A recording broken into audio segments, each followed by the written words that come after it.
Hey yo, thanks for tuning in to Celebs Source, your source for celeb news. Now today we have, hey yo, we taking a break from the normal news format for today and taking a look at the big name making noise coming straight out of Memphis 10, named Lontrell Williams, better known as Pooh Shiesty. That's right, the man whose name let you know right from the jump you probably don't want no business. You see what I'm saying? A name often lets you know, right, what kind of individual you probably gonna be dealing with. And in this case, the name Pooh was damn near from the womb, man. I'm pretty sure he was feeling the Winnie the Pooh character. You follow me?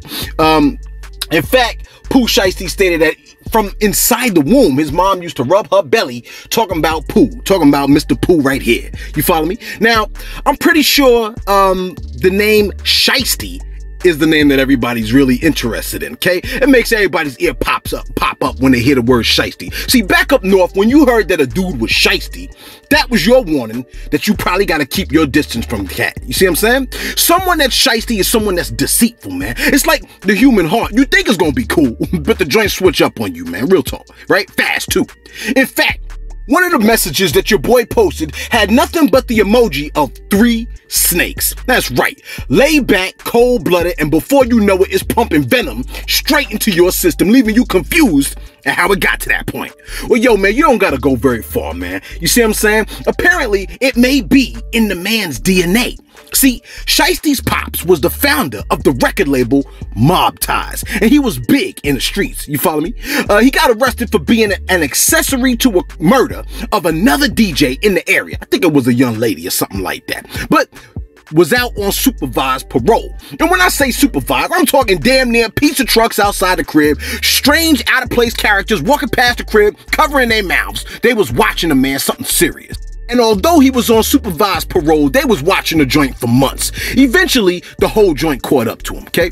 Yo, they closed in on your man's pops and the operation that he had going on in the crib, all right? 12 bursts in, everybody scatters. And since no hood is complete without a pit bull, cue the pit bull cutting around the corner and jumping on him one time at the neck.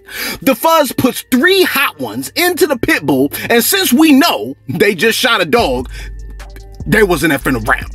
Everybody cuts out the window, leaving his pops holding the bag and stacks of cash. Now, the man surrenders and has to put that time in at Club Fed. You know how that goes. Now, with his pops putting in that kind of work, Pooh was getting into all kinds of trouble, even finding himself in juvie at one point at the age of 11. That's right, your boy started young. I think he did about like 4 months in juvie or something like that. Here's what's terrible about that, man. He was about 11 years old, right? And everybody that was there was like 16, 17 years old. You would think that if you in juvie at like 16, 17, and an 11-year-old walks in, a real problem just walked into the building. You follow me? Now, this has me thinking. That show, man, I think it was called Scared Straight, something like that, right? I saw that one episode where the kids walked in looking shell-shocked and the dudes was lotioning up their legs, something serious, man. It was a complete nightmare, if you ask me. I be waking up in cold sweats thinking about that joint, man. You see what I'm saying? Matter of fact, Source, do we got a clip of that Scared Straight, man? That joint is gonna bring you nightmares. Take a look at this real quick.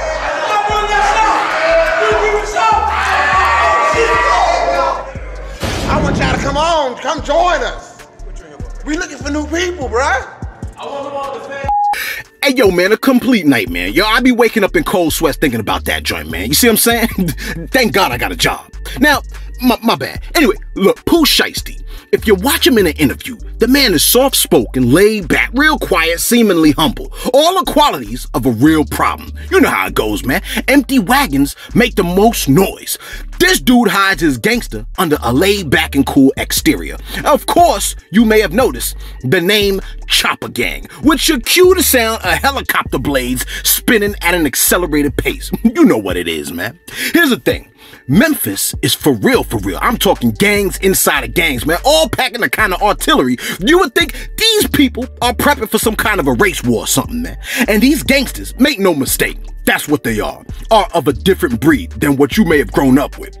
The hierarchy is not quite the same. Instead of a huge pyramid structure, you have smaller groups and gang affiliations powered and fed by the machine that is social media, man. It's insane, all right? Now, partly the reason why a lot of artists rap, a lot of it is to get out of that type of environment, man. A lot of folks get into the bullish and don't even know how to get out. Now, Shiesty and his crew was making money, right? But it wasn't before long that he lost his ace, Trade Day, about 5 years ago, man. You see what I'm saying? I think this was back in 2016 or something like that, which had a profound impact on his psyche. In fact, he posted on social media, quote, "You've been gone for years. I need you out here. You died, but it will never be the same. And what eats me up the most is that I feel like it's my fault for not going with you. We had just planned us a bankroll we was gonna get the next morning. I wanted you to stay home and wait, bruh. I needed you to wait. That ish hurt me for real. You changed everything about me ever since. I've been living without remorse or sorrow. I don't have feelings at all for nothing. I'm a menace to society, for real.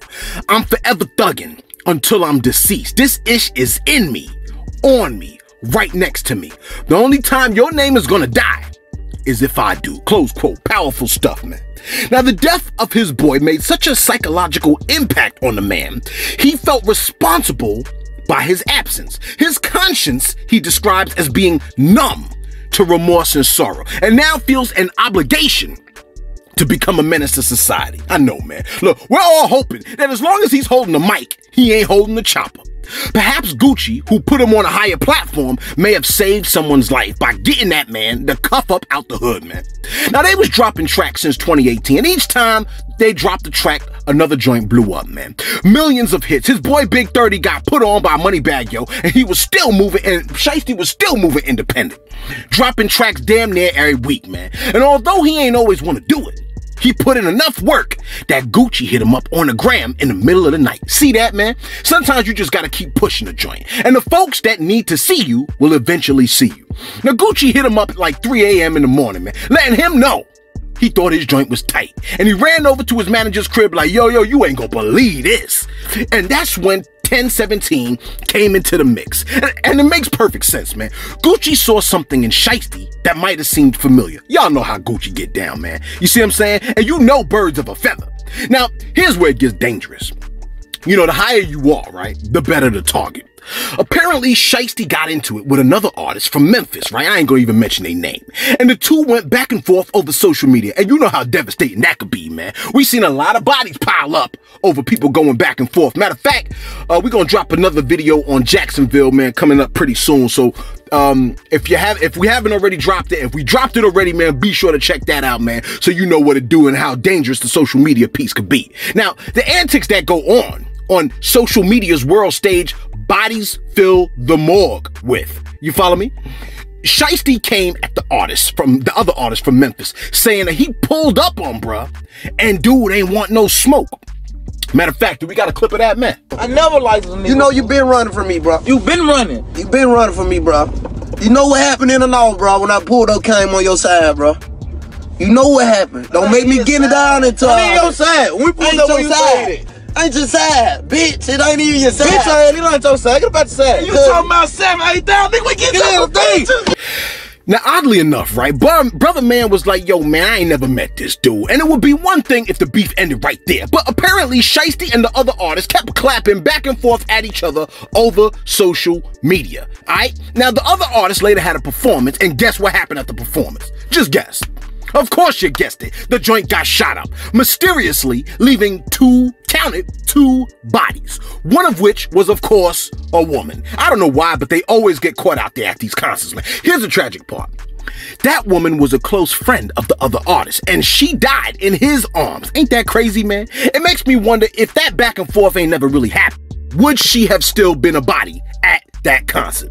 Now, a few months later, we see another situation go down with Shiesty, allegedly, and we see a sneaker and weed deal going down. And while dudes are in the middle of a transaction, members of the Chopper Gang live up to their name and up the sticks on the dealers across the street from the police department.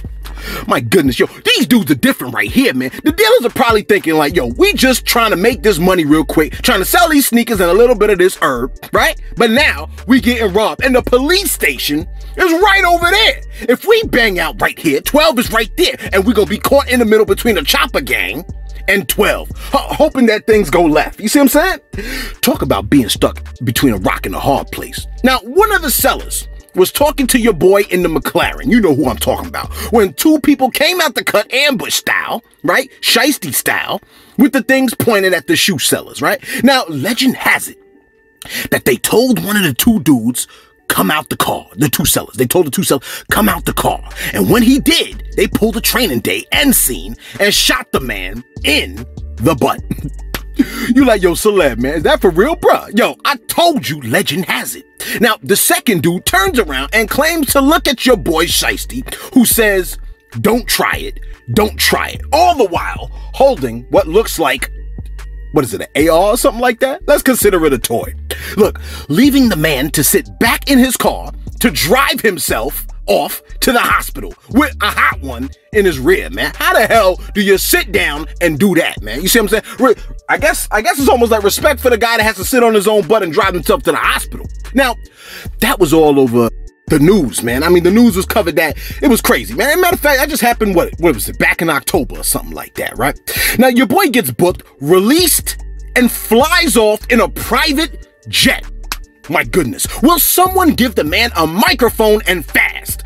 Keep him on the stage so he's not out here terrorizing these drug dealers. Now, months later, Shiesty drops a track with none other than Lil Durk. Now, the song is called Back in Blood. Now, legend has it that 3 people, I don't know who they were, went to a house in Memphis and stuck the cats in that location for they sticks. Hence the line, you know who took that ish from you, get it back in blood.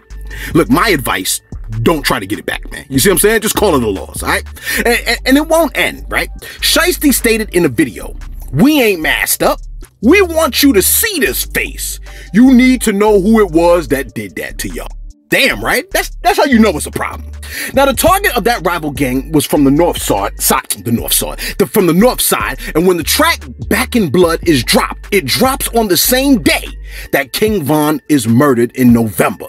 Now, the video didn't drop, right? It's just a song for a minute, but about a month later, Shiesty dropped a message stating, quote, drop that song and you ain't gonna live to see that baby get here, close quote. Yo, that message is stated to be connected to the fact that the rival gang from the north side had a response to Back in Blood.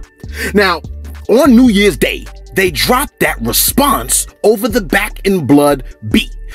Someone got a hold of Pooh's account, I'm assuming someone got a hold of Pooh's account, and posted, gotta be the worst move this capping ad gang ever made. Yo, now, he not much for words, right? But Shiesty then pulls a power move. The Back in Blood video came out the next day and copyright strikes left and right started blocking the rival gang's music at every turn. The rival gang rapper dropped another track and promptly was shot at 3 times, man. It was initially believed that the dude was paralyzed, with Shiesty and crew cracking jokes over social media about that. But dude was like, yo, man, I just got hit in the arms. And arms, man, they overrated, right? He later dropped another track called Paralyzed, right before Pooh lost his brother to brain cancer. Now, Shiesty is no longer in Memphis, as far as we know. He stated that lots of folks out there do not want to see other folks get ahead, man, which echoes the words very similar to Lil Boosie. Boosie stated that when you ever come up, you got to lead the hood or you will die in the hood. Here's the thing, man. Pooh Shiesty has had quite the past, right? And with the mic, he has a lot of people's ears, meaning he has influence. I heard Shiesty say with his own face, there's nothing in the hood for a lot of people to do, so they turn to crime, meaning that if they have other alternatives, you see what I'm getting at, man? Willie D dropped a jewel the other day when he was talking about the 7-year-old that got killed, right? And he said, real men build communities. I think that's what he said, right? And he also said something that governed my life for a long time, even to today. Willie D once said, if it's going down, let's get it over with. You see what I'm saying? Believe it or not, I use that joint all the time, man. If I go to the dentist, I'm like, yo, if it's going down, let's get it over with. You see what I'm saying? I got demoted one time. Heard the line in my head like, yo, man, if this about to go, my supervisor was like, yo, man, we got to talk. I was in his office in 2 minutes like, yo, man, we ain't got to wait in terror. We gonna do it right now, man. You see what I'm saying? With that line in my head. Look, Shiesty said, these kids have nothing to do.